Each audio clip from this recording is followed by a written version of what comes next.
So for reciprocal functions, the rules for vertical asymptotes, for any rational function, in fact, will always be the non-permissible values. So remember, the denominator in a fraction cannot equal 0. So for example, if you had this rational function or reciprocal function, y equals 1 over x plus 1, x could not equal -1 is the non-permissible value, which is the, sorry, I should say that's the non-permissible value. Therefore, the vertical asymptote is at x equals -1. You want to write your asymptote with an equal to sign because you're talking about the line.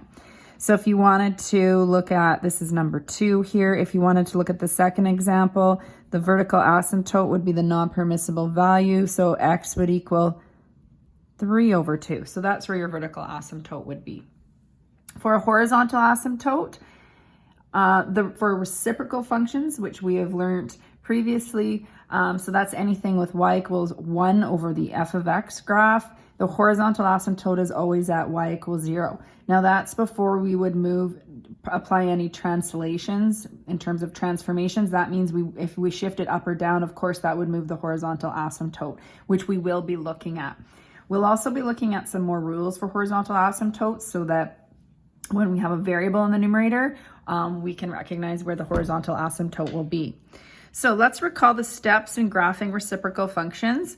Remember that the x-intercept always becomes the vertical asymptotes because your original graph would have been an x-intercept, but now that you put 1 over that x-intercept, it's an asymptote.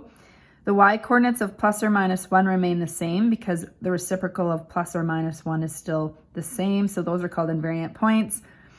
Then you remember that the graph approaches the asymptote, so that will guide you. And basically, if anything else, you can remember this rule, plot the reciprocal of the y values. So I'm just going to use the graph here above that we already graphed using a table of values and think about those rules. So had I wanted to graph, and again, this is the graph of y equals 1 over x, I could have graphed y equals x first. So that's this graph right here. And you can just watch here. You don't need to change your graph. We'll do this on some more examples, but that's what y equals x graph would look like. And so the vertical, or the x-intercept became the vertical asymptote.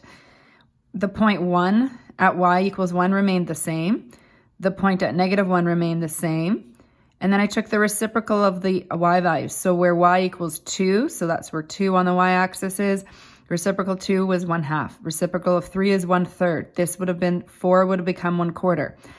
It's helpful here as well. This would have been 1/2 on the y-axis, so 1/2 now becomes 2. So you can even get a point in there. And again, we know it approaches the asymptotes.